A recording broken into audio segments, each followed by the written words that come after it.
Yes, there is. I see that. I didn't realize that's what it was. I thought it was just a song. Ah. So what's it like in the back? Is that they bumped out the back, right? No. No? Oh. So something he's working? He's going to tell you about it. Okay. Oh, I see what you mean. They took the painting out. Oh, I see. And the window had been closed over.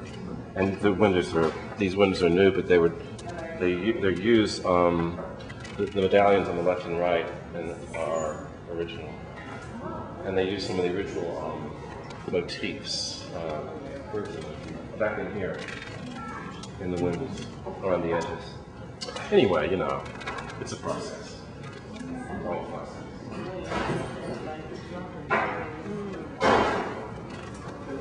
Is your church white? Yes. Have you done a color study? No, we haven't been. They started with the roof, right? Well, we don't know. Oh, okay, good. Open mind, right? Yes. Good. Come on and have a seat.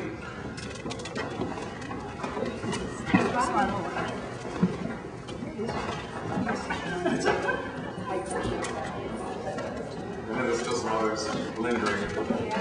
The malingering ones. Okay, come on in.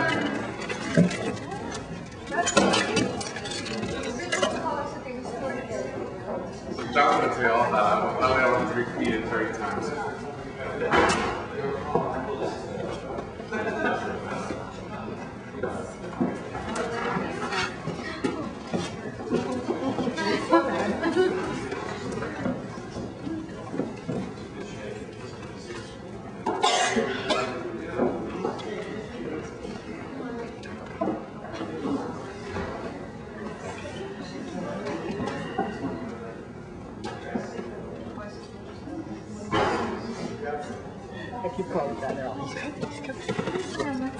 Oh, he went back in.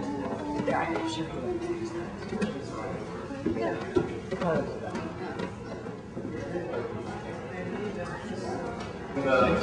Father Schraplau, thank you for having us again. We appreciate it. And this is Father John Covington, who was the rector here when they started to do the restoration. So I thought that John would give you sort of before and after talk, and then we have a chance to talk about specifics related to our own parish. I know that particularly John had colors, and the whole idea of colors, and also what you did in regards to the pews, the floors, why you chose the inside colors you did, the lighting, and then the work on the organ too, and then all the stuff behind. So I'll let you. Well, when I arrived here in 1976, it was 76, something like that. The congregation was a very lovely group of people and very proud of their church. They had done various things to it to mess it up. Not the people who were here when I was there, but you know, over the years, things change, right? And people get different ideas. It had been painted different colors. It started at the exterior, started with a wood shingle roof, and it had, it was, oh, here it is. I don't know what color that was, it was dark. Want to pass it around? It was a lace. Richard Jeremy was the son of the ages, picturesque, Gothic. I read somewhere about this particular design, that it was a particularly preposterous one, but wonderful, I think. But it was a very decorated, sort of quaint building, built by carpenters to a design that Richard Mitchell had put together. So it started out brown on the outside. There was some kind of a matting, not a rug exactly, but a matting on the floor. I saw an old, here's a picture of what it looks like on the inside. I'll do it quickly, then we'll pass it around, okay?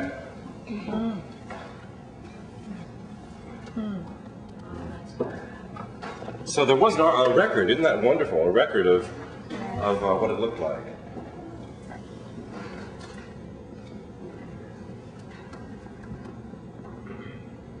Something? I'll pass it around. 1865, the original building was built. It was over on Richmond Avenue. 5 years later, they decided that it was too small because it only went from, say, here back there, and they moved it over here to a different plot of land and ended on 2 transepts to a design by the same architect. If you go up to Hyde Park, you'll see the original St. James Hyde Park, which is also now shared by the Baptists. St. James Episcopal Church has a new building from like 1890 or something. But the original building is what this used to look like.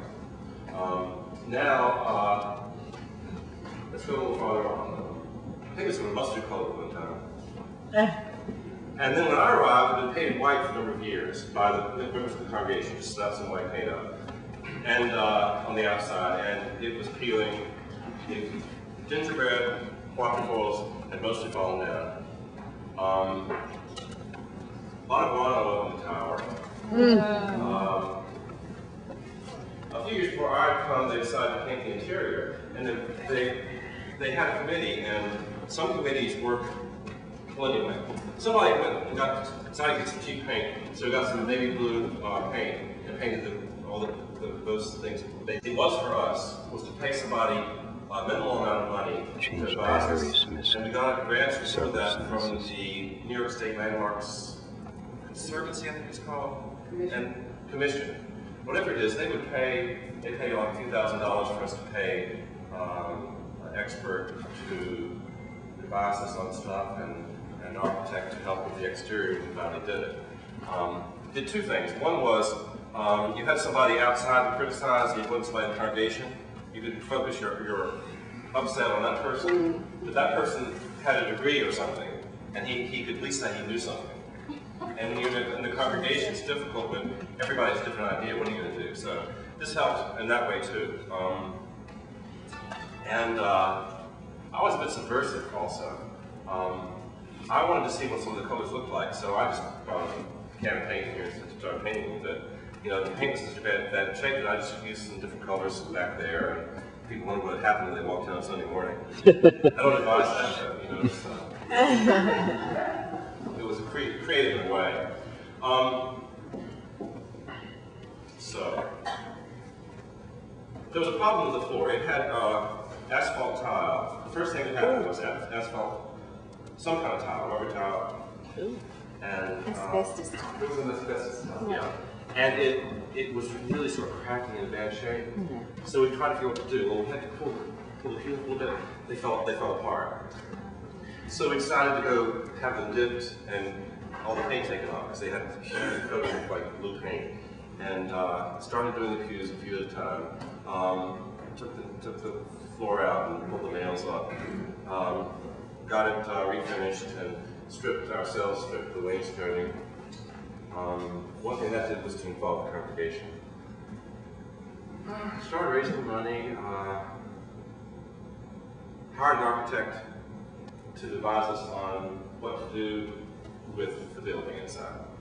It's the first thing before the roof, which you shouldn't do, of course, but we did.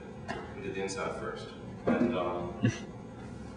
the first thing this guy did, who worked for Rambush Company, which is no longer in existence, but he did a floor plan study based on current liturgy and how you use the building, asked how we use the building. He knew because he was Episcopalian pretty much, but and so he designed this area here for a freestanding altar, and designed an altar, which is a table, and we raised money and paid somebody in a contract to do the floor, and did that part ourselves. We paid some painters, local painters, to do the painting to design by the architect decorator. So he was paid to do this work, just to tell us what to do, and chose these colors, which we could accept or reject, right? But we chose to accept it,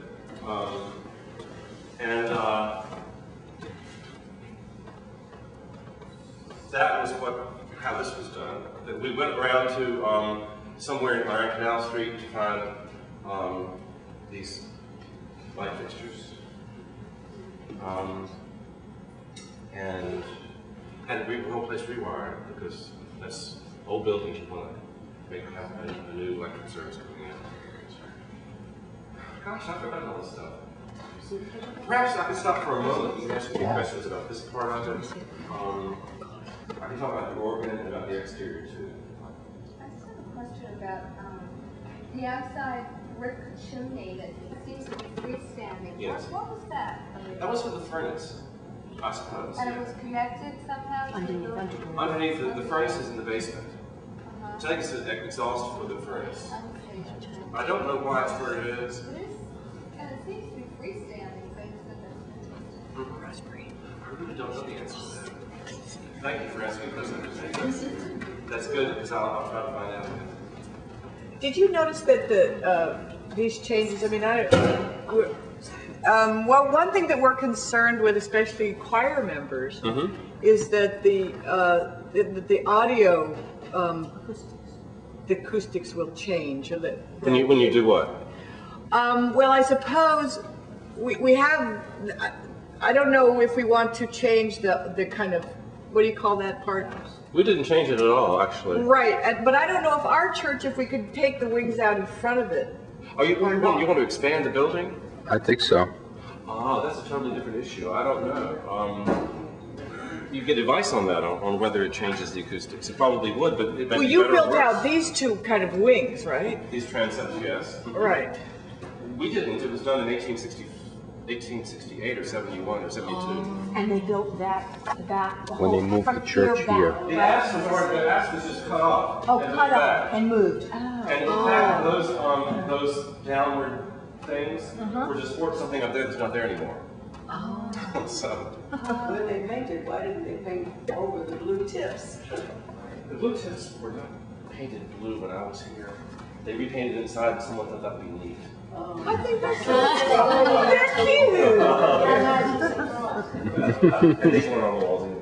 But anyway. I think what a lot of people don't realize, John, is maybe you can talk about the fact that they pulled the altar out from the wall and that whole area back. Why don't you talk a little bit about that? Because that really gave you more space back here. There was a freestanding altar back there which we put in the 60s. Originally, as you see in the old picture, there was wood paneling around and a small wood altar against the wall. I would never have taken that wood paneling out of the small wood altar. I'm sure we would have been advised to leave that there and then just put another altar out. You know, you don't destroy things if you can possibly avoid it. But since it was already gone, there was a lot of crowding back there around the altar. And so what happened was that this was put all the way out here because none of this platform was here. None of it. There was just that little teeny space back there. This was all open. When the church was, before the 60s, the pews came all the way up here. They pulled them all out here. And just had this long space to walk up to. Well, they had for some reason, they built a little platform out to here in the 60s. And you could see around here. But still, the altar area was way back there, and was around. So this was extended out to provide a church space to get around an altar this closely. But like these windows behind us are new. That's right. There were windows there originally, and then when the altar was put there, the rector wanted to have a hanging. What do you call those things? Sanctuary. A dossal. A dossal curtain? They probably had a sanctuary for that too, yeah. And they boarded up the back window. It was probably getting in pretty bad shape. They boarded up the back window, and they had old windows here. They sort of reconfigured the windows all around. Because these windows are basically from like the 60s, except for the medallions. And they have newer frames. And those windows we put in ourselves 25 years ago. Did you put in, I mean, you said that when you got here there was a sound system. No, there was an organ with speakers in the ceiling. The sound system was purely for the organ. Did you put in a sound system? No, like Rusty, I spoke very loudly. But the people who read don't read very loud. So, there you go. You learn. You can learn. Was that the original place for the organ? Because it's covering all the... That's a great question. I know, no, of course not. No. Yeah, No, that's a beautiful window. That just a beautiful window. yeah, and The answer to that is originally there was a reed pump organ. oh. It's been like a little piano, and that was their musical organ thing. How long has that window been back there then? Dawson curtain or something. Since the beginning, 1872 maybe, since the building was. See how far? I think so. Yeah, there's like no, It there's looks like this it teeny was tiny originally area. like that one back there. I can't tell you for sure, Beautiful. but I think those two are very nice. Look how it's carpeted. Wow. So this, we wanted a nice pipe organ. That's why we messed up the window. Oh. Yeah. And Why don't you tell the story of the organ? so the organ is goes back to Roberta Plumbers, who was an elderly woman whose husband had died. They worked for a telephone company, and she had no children. And I saw her in the Walgreens, what was across the street, the supermarket one day.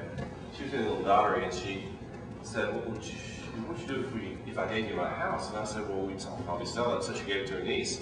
And then, so then I went over to, I continued to minister to her. You know, she was a member of the congregation, and she started getting a little dottery. I'll just tell it what I want to tell it. I would go to see her, and one day she signed over her AT&T stock to the church. So, you know, that wasn't a huge amount of money, but the church was so poor. So that went into some kind of little down at the beginning. And then she kept eating her, one summer, I was away, the secretary wasn't in the office, and she sent a check for $30,000 in an envelope, and it stayed in Janet's desk for a few weeks. She finally found it, she showed it all. So I went to see Myrtle immediately and said, "Wouldn't you like to go to a pipe organ?"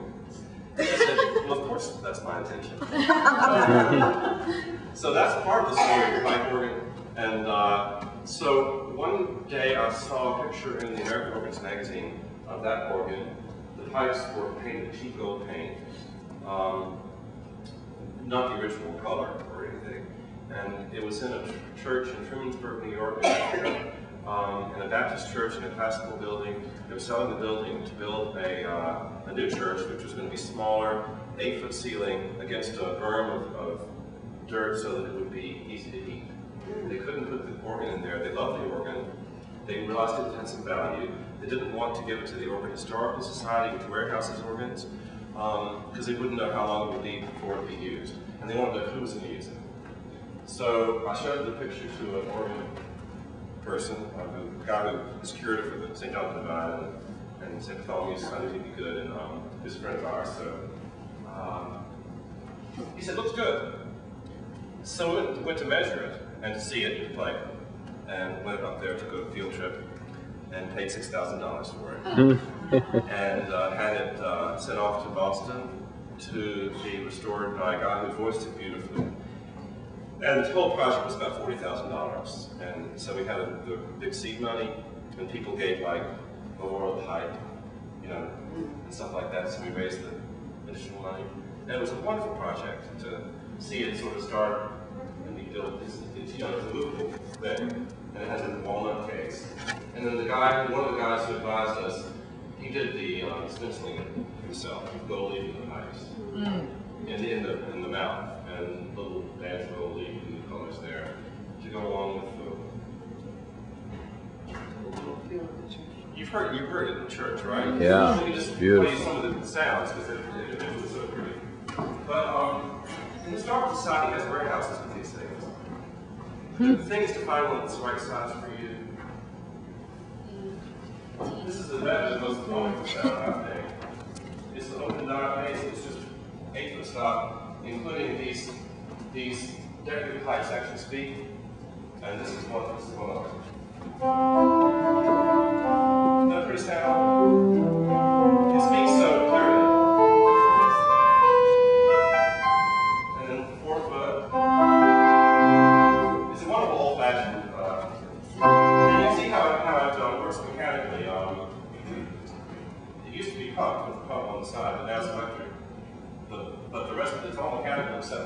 windswords. You couple them together, so we're ready to it doesn't get a piece of wood does something else, and the way it works, you know about organs probably? A piece, you put this down, it pulls a piece of wood this way, which pulls a hole in the pipe. It's all done with pieces of wood and leather. The electricity is just in the air to go into the bellows to go into the pipe. And that's one reed, just one.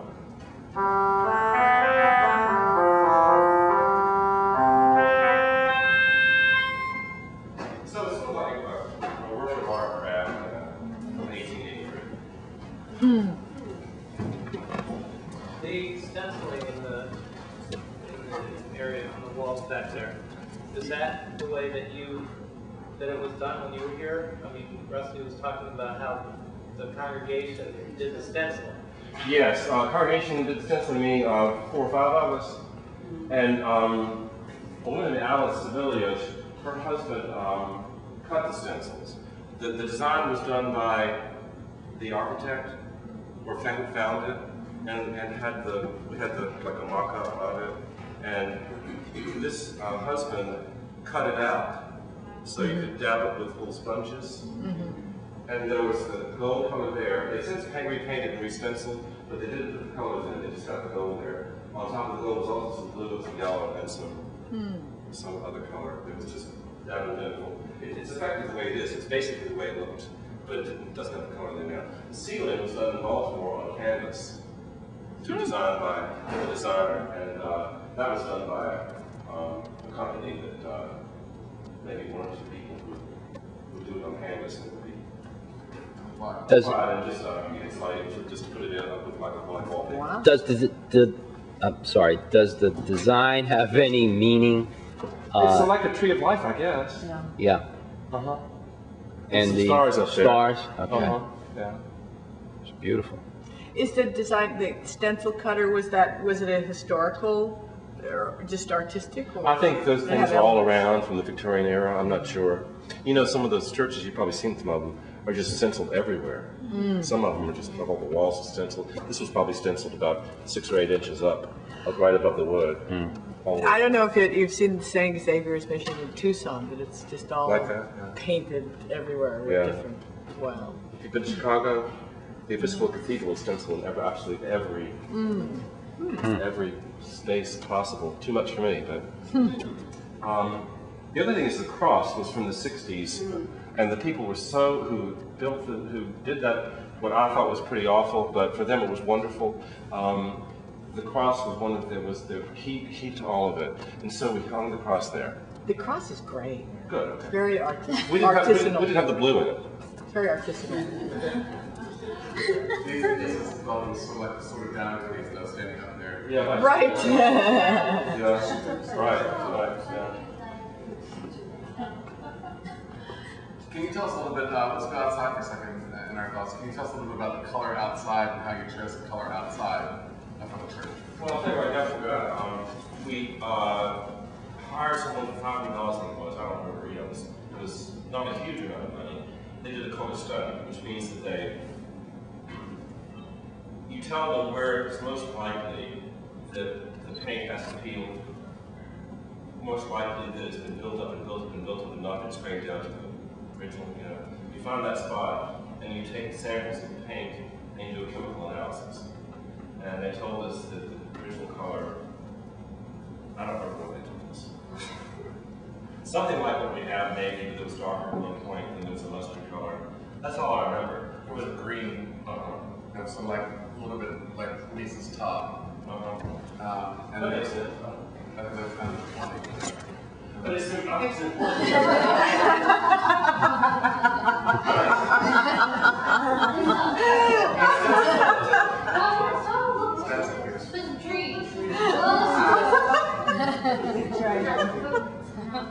But whatever color you choose, at least you know what it was.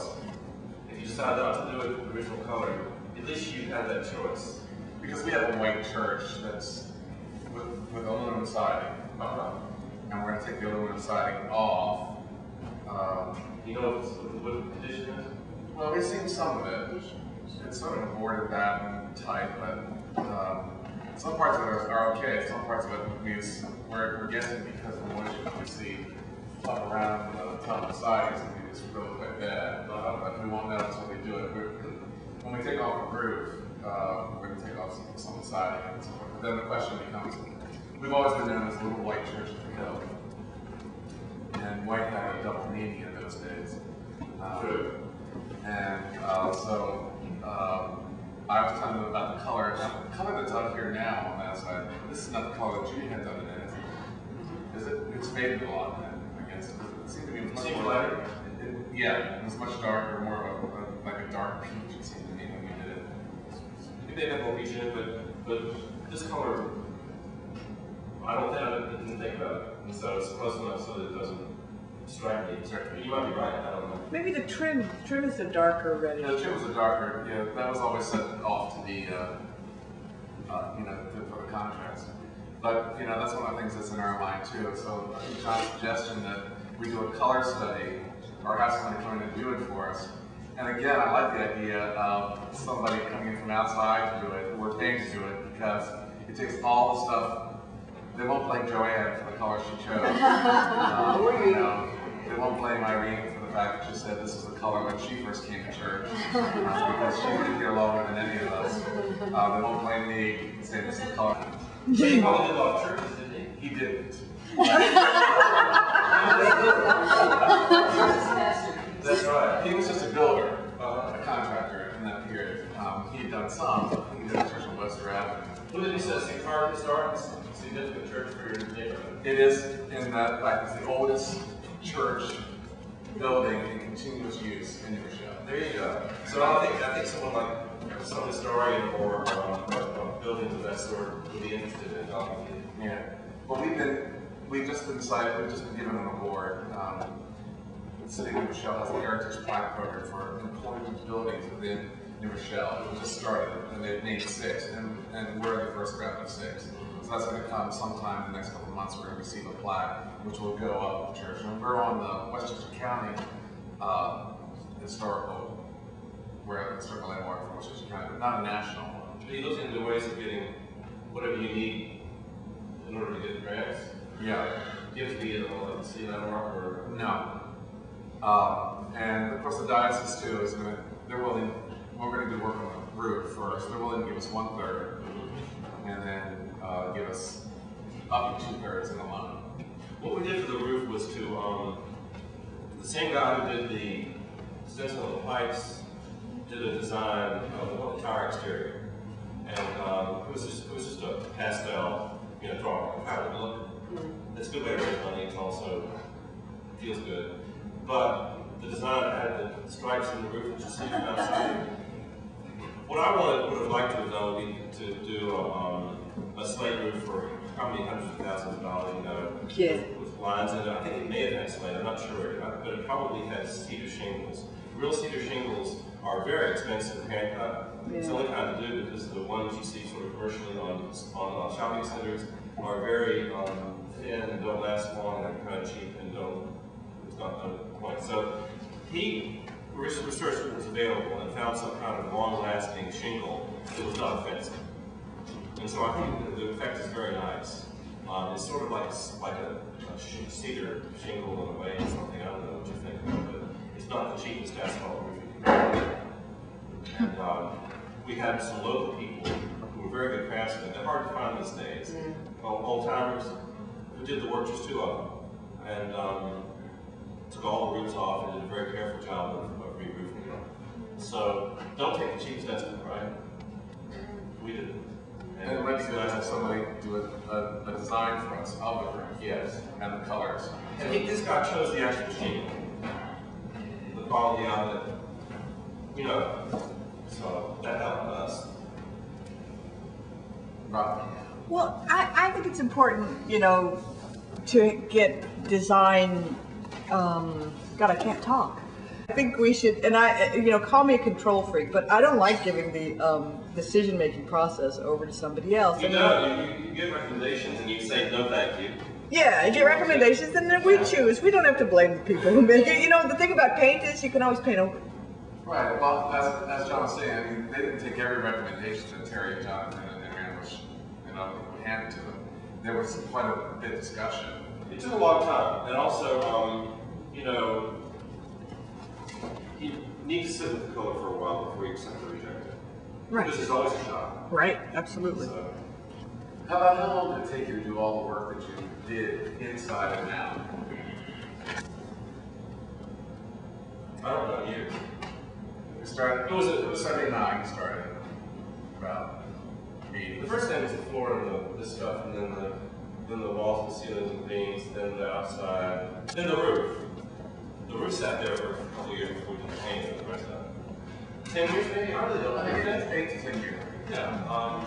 And each thing was something to celebrate. How about the fundraising? Did it happen in stages, I assume? It did. Right. Did the congregation get tired of the fundraising efforts, or were they pretty much all on board? I don't remember them getting tired. Eventually they'll tell you. Did they get tired? I really don't know, but I didn't get tired. It was not. This was something. I guess my question was, did they get frustrated with the length of time it took to complete? I'm not sure how much they did. I think I cared about it more than anybody else. I think I'm not sure.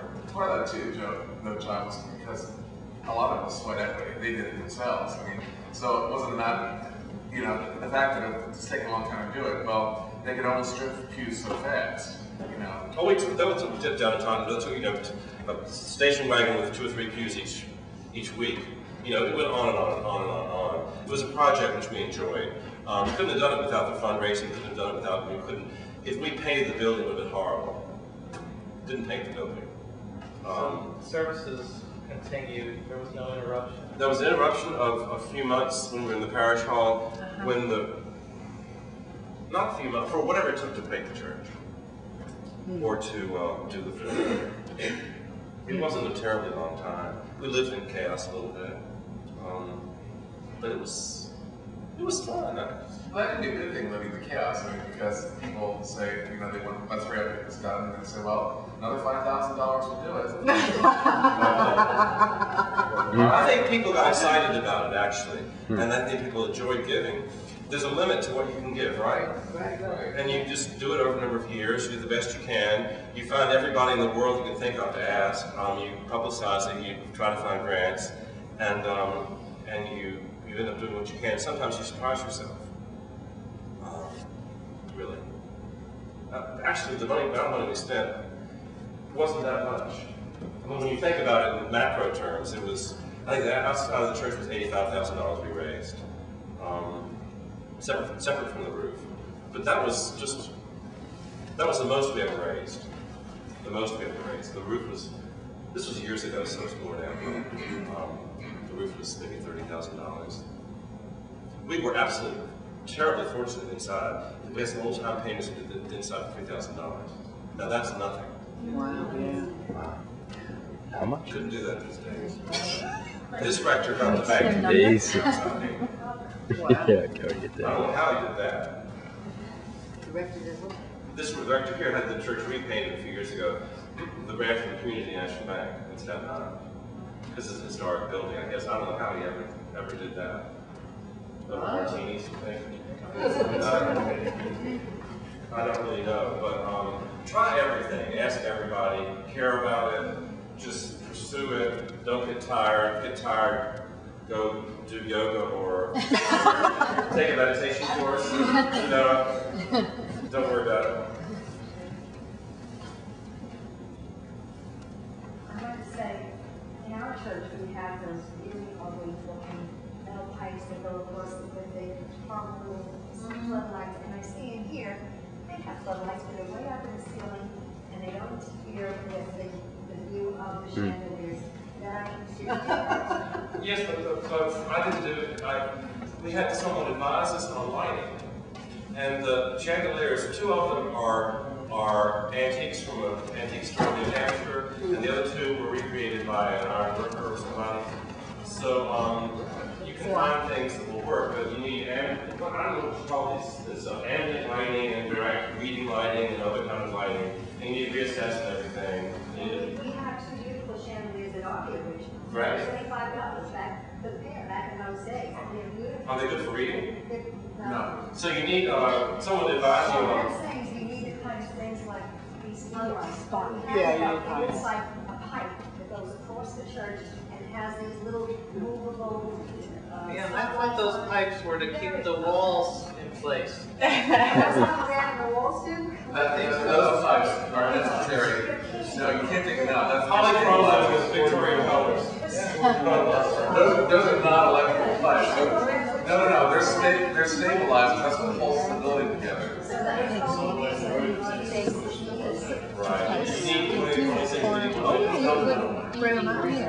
What do you call those things that big buildings have? Fly buttresses. Yeah. But you know, they just decided to hang the lights on. That's sure. Yeah. Right. Grand Bush Company that John used, they were experts in lighting. That's what they did most of. That's how they started out. And so John was very fortunate in that he knew that some people at Grand Bush were very close friends of his, and they did a lot of the work. But in the end, what we have here is very sophisticated. But it works. You know, it's not expensive. But they did a lot of the work because they were friends of John's also, because they were, what happened was that when you have a company that's advising them, that it becomes their thing too. They're very invested in it.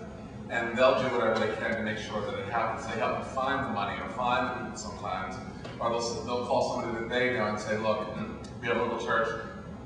They've only got $1,000. What can you do for $1,000? And then, I mean, even the guy that did, when he did this, I mean, he did it for you in a song. I mean, what it cost you. He charged by the hour, didn't he? Yeah. Whatever we paid was a small fraction of what we spent. It's just tip of the iceberg, and you might get a grant for it. So it's definitely worth having some outside people come in and advise us before. This lighting is not intrusive, but still beautiful lit. Yeah. I actually had the those glow things. We used to have them not quite so bright, but you can do it if you want to. And if you do it on extra qualification grade. How many years were you here? I'm sorry. How many 20. years? 20. So was it difficult for you to leave after you did this project? Oh, yes. But, you know, I have to do it sometimes. Yeah, yes, very difficult. I thought I was abandoning it. You know, and I don't want to be abandoning myself, so it's hard. Oh, but Rusty won't feel that. I'll die in the process. But it wasn't the idea, it was one of the I'm glad they did what I've done to somebody else and hope for the best. Let me hear a little bit from you. Were you shocked when you walked in today? Is this what you expected? You mean in terms of the look or the Yeah. liturgy? Not the liturgy. We can talk about the liturgy on the way home, but no, as far as I mean, this is what you expected to see. It's much more festive than I thought it was. It's Right. very celebratory. More beautiful. The kinds of stenciling and the color choice. Yeah, A you little made bit it darker sound a than little. 65, I think. Right? Oh, a little bit darker. What? You made it sound a little drab. I mean, it's travel. A little more Well, drab. I'm glad you were excited about it. Because it is, well, I haven't, the last time I was here was a year and a half ago when Marie died. And I don't, your memories of it fade over time, and you can't quite remember everything. And it is, the light is a lot brighter than when I was here. So, it's good to have you. Very bright. So I remember it more drably. Well, that part is the color. Yeah, I think some of us maybe thought of the whole church would be painted that, look like that. But that's kind of neat with just the dark and then the other Well, one. it was originally called like that.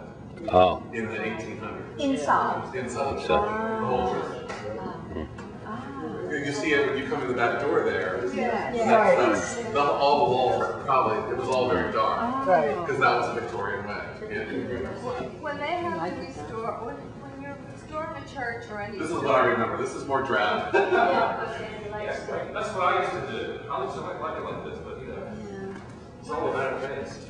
When you're restoring a church to restore, to get historic status, say, that's what you want it to take off, do you have to follow?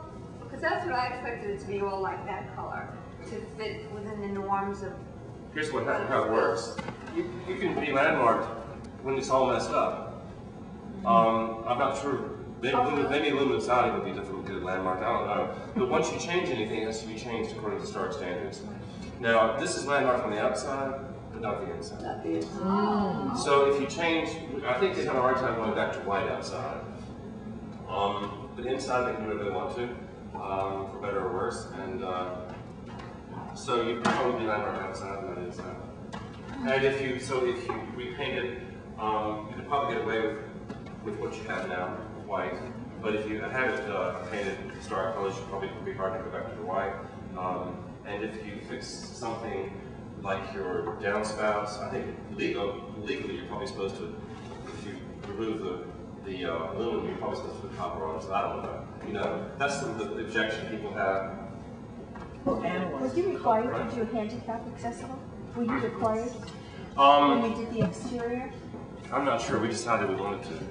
Where's your at? Oh, on that side. There are two doors here. Yeah.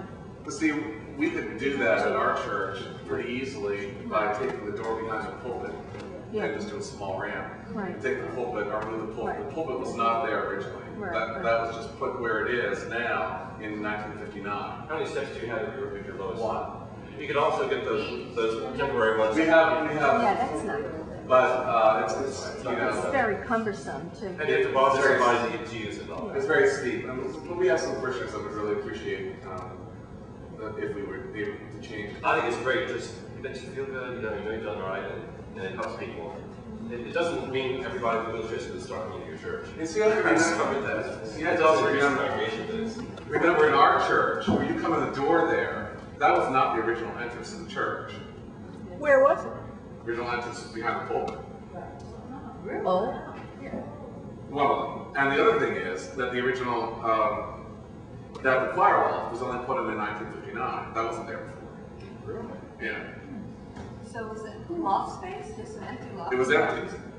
You notice it covers over the window there. Yeah. Which you would never do. Right. So again, all those things were extras. We could even take that down if one wanted. But then you'd have to bring the organ down. Right. The organ was originally over this side of the church, where the choir is now. But where was the altar? The altar was up against the wall. Which one? The back. In the Oh, the back where we enter now. No. No. The altar was originally all the way up against. Yeah. Right. And there was a big, where the pew is sitting behind the altar now, there was a big rear dust, what they call a rear dust, which came up and hit the whole window. So why did it do that? It came up to, the altar came up here, and they built something that was almost 20 feet up above it to superpose it, because that on top of it, that was the style of the day. It's called rear dust. So when they took down the rear dust, they put a curtain in its place, like they had a picture here. It's called a docile rear dust. It's something dough, meaning back dust, the back part. And then they pulled the altar out. But the problem with our altar is when they pulled it out, the top had been built into the wall. So we were able to pull out the sides, but the top disappeared. That just fell apart over time. That's why when we move the altar, we can pick up the whole thing. There's no top, so it's a flat top.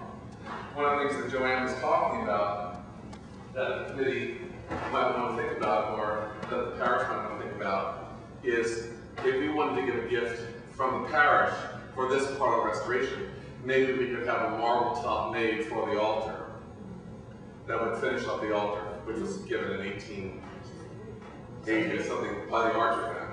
So it's all getting quite good. It was a very Victorian for the period.